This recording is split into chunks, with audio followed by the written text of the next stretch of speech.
Kidney और gall bladder stone के खात्मे का जरिया, फिर से पथरी न होने का मुकम्मल इलाज। आज ही तशरीफ लाएं R&S यूनानी pharmacy, first floor, syndicate bank, Bahadurpura x road, Hyderabad. अस्सलाम वालेकुम नाज़रीन, आइए नज़र डालते हैं देश की राजधानी नई दिल्ली और उत्तर प्रदेश से कुछ खास खबरों पर।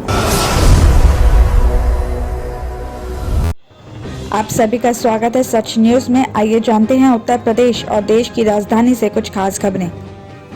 बसपा सुप्रीमो मायावती ने कहा कि सड़कों पर उतरने से नहीं बल्कि सत्ता परिवर्तन करने से बात बनेगी और बसपा इस बार सत्तासीन होगी। उन्होंने कहा कि कुछ संगठन बनाकर कुछ लोग बाबा साहब भीमराव अंबेडकर के मिशन को रोकने की कोशिश कर रहे हैं, लेकिन चुनाव के बाद ऐसे संगठन ना तो घर के रहते और ना ही घाट के। बाबा साहब अंबेडकर की पुण्यतिथि के अवसर पर मायावती ने लखनऊ में कहा है कि बाबा साहब ने बहुत कष्ट झेले हैं, लेकिन दलित और मुस्लिम वर्ग के लोगों को कानूनी अधिकार दिलाने के लिए हमेशा लड़ाई लड़ी है। उन्होंने कहा कि अगर उनकी तरफ से दिलाए गए अधिकारों का पूरा लाभ लेना है तो इस वर्ग के लोगों को संगठित होकर काम करना होगा। उन्होंने ही बताया था कि सत्ता की मास्टर चाबी अपने हाथ में इस वर्ग के लोगों को लेनी होगी। इसी का परिणाम रहा कि सूबे में 4 बार बसपा की सरकार बनी और इस वर्ग के साथ साथ मुस्लिमों में भी बाबा साहब की सोच के प्रति जागरूकता दिखाई है। मायावती ने आगे ये भी कहा कि ये सब जानते हैं कि सपा के शासन का मतलब गुंडागर्दी और माफिया गर्दी का चरम पर होना है। यूपी की जनता इस धोखे में नहीं आने वाली है। उत्तराखंड में भी बसपा इस बार अच्छा प्रदर्शन करेगी और अकेले चुनाव लड़ेगी। इसके अलावा पार्टी पंजाब में शिरोमणि अकाली दल के साथ गठबंधन में मिलकर भी चुनाव लड़ रही है। आगे उन्होंने ये भी कहा कि कोरोना के नए वेरिएंट पर सभी को मुख्य चुनाव आयोग और सरकारों की गाइडलाइन का पालन करना चाहिए। खासतौर से चुनाव में इस पर ध्यान देना होगा।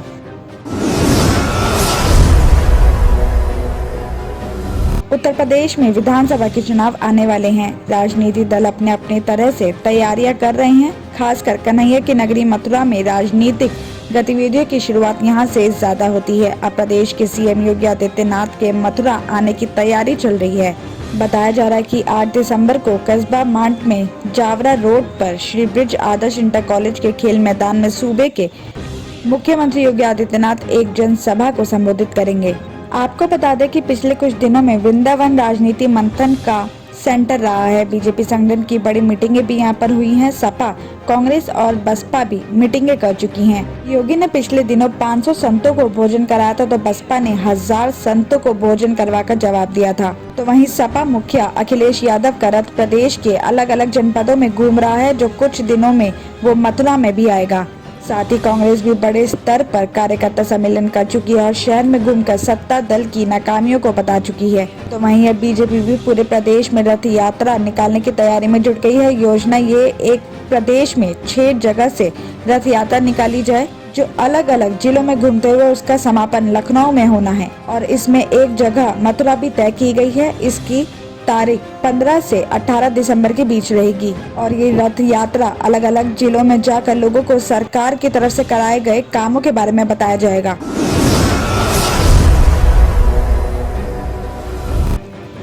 शिया वक्फ बोर्ड के पूर्व चेयरमैन वसीम रिजवी ने सोमवार को गाजियाबाद के शिव शक्ति धाम के दासनाथ देवी मंदिर में सनातन धर्म ग्रहण कर लिया है। ये प्रक्रिया यति नरसिंहानंद गिरी महाराज के माध्यम से धार्मिक रीति रिवाज से पूरी की गई। वसीम रिजवी ने सबसे पहले वैदिक मंत्रों के साथ मां काली की पूजा की और उसके बाद उनका शुद्धिकरण हुआ। उन्हें जितेंद्र नारायण सिंह त्यागी नाम दिया गया है। इस मौके पर उन्होंने कहा कि धर्म परिवर्तन की यहाँ कोई बात नहीं है। जब मुझे इस्लाम से निकाल दिया गया तब वो मेरी मर्जी है कि मैं किस धर्म को स्वीकार करूँ। सनातन धर्म दुनिया का सबसे पहला धर्म है और उसमें इतनी अच्छाइयाँ हैं, इंसानियत है कि हम समझते हैं कि इतनी किसी और धर्म में नहीं है। आगे उन्होंने ये भी कहा कि इस्लाम को हम धर्म समझते ही नहीं है। उन्होंने कहा कि जब हमें इस्लाम से निकाल दिया गया तो हर जुमे के बाद हमारा सर काटने के लिए कहा जाता है। दिल्ली में ओमिक्रॉन वेरिएंट का पहला मामला आने के बाद हलचल मच गई है। स्वास्थ्य विभाग के साथ दिल्ली सरकार हाई अलर्ट पर है। जरूरत के हिसाब से सुविधाएं बढ़ाने की बात सरकार ने कही है। तो वहीं उधर संक्रमित पेशेंट की हालत अभी स्थिर है। हॉस्पिटल के एक वरिष्ठ चिकित्सक ने बताया कि पेशेंट को सिर्फ सिर में दर्द और बदन में दर्द है। इसके अलावा उसे स्वास्थ्य संबंधी दूसरी कोई भी दिक्कत नहीं है। हॉस्पिटल प्रशासन का ये भी कहना है कि पेशेंट की उम्र 33 साल है। वो तंजानिया से दिल्ली आया था और संक्रमित पेशेंट उसे 2 दिसंबर को एयरपोर्ट से एलएनजेपी हॉस्पिटल भेजा गया था। एयरपोर्ट पर पेशेंट की रिपोर्ट पॉजिटिव आई थी। एलएनजेपी में पहुंचने के बाद उसकी जीनोम सीक्वेंसिंग भी करवाई गई। साथ ही बताया जा रहा है कि उधर 17 संक्रमित पेशेंट्स में से 15 की आरटीपीसीआर पॉजिटिव है और 2 की रैपिड एंटीजन। सभी पॉजिटिव पेशेंट के सैंपल जीनोम टेस्टिंग हो रही है। 12 सैंपल में से 1 की रिपोर्ट ओमिक्रॉन पॉजिटिव है। साथ ही दूसरी तरफ एलएनजेपी हॉस्पिटल में ओमिक्रॉन के लिए डेडिकेटेड 40 बेड्स का वार्ड तैयार है। बाहर से आने वाले जो लोग कोविड पॉजिटिव हैं उनको एक अलग वार्ड में रखा जा रहा है, जबकि संदिग्ध लोगों को दूसरे वार्ड में। इसके अलावा 10 बेड्स के अलग से आईसीयू भी हैं जो सिर्फ इन पेशेंट्स के लिए ही हैं और अभी तक किसी भी पेशेंट को ऑक्सीजन या आईसीयू की जरूरत नहीं पड़ी है। दिल्ली के 22,000 अतिथि शिक्षकों की आवाज बुलंद करने पंजाब कांग्रेस के प्रदेश अध्यक्ष कमेटी के अध्यक्ष नवजोत सिंह सिद्धू रविवार को पहुंचे। मुख्यमंत्री के घर के बाहर अपनी मांगों के समर्थन में प्रदर्शन कर रहे सैकड़ों टीचर्स के बीच सिद्धू के पहुंचते ही हर तरफ टीचर्स में नया जोश दिखा। सिद्धू ने अरविंद केजरीवाल पर सीधा प्रहार करते हुए कहा कि पहले दिल्ली के टीचर्स को पक्का करो, फिर पंजाब में वादा करें।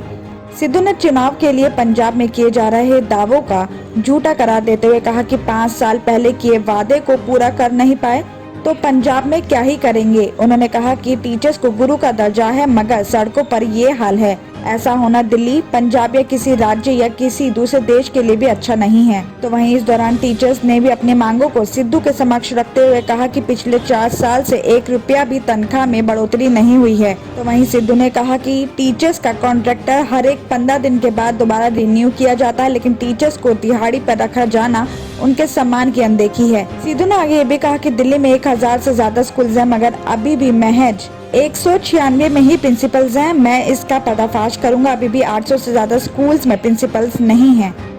दिल्ली और उत्तर प्रदेश की खबरों में आज इतना ही। बाकी देश भर की और तमाम खबरें जानने के लिए देखते रहिए सच न्यूज। अमराज से परेशान मायूस लोगों के लिए खुशखबरी। R&S यूनानी फार्मेसी किडनी और गॉल ब्लैडर स्टोन के खात्मे का जरिया। अब UNI स्टोन कैप्सूल्स के जरिए खात्मा कीजिए। No operation, no side effects, 100% result. सिर्फ UNI स्टोन कैप्सूल से मुस्तहिक लोगों के लिए खुसूसी रियायत। फिर से पथरी न होने का मुकम्मल इलाज। दर्द, कॉन्स्टिपेशन और पुराने कब्ज से निजात पाइए। आज ही तशरीफ लाएं। R&S यूनानी pharmacy, first floor, syndicate bank, Bahadurpura X road, Hyderabad. Contact 9703 939 436 9063 383760।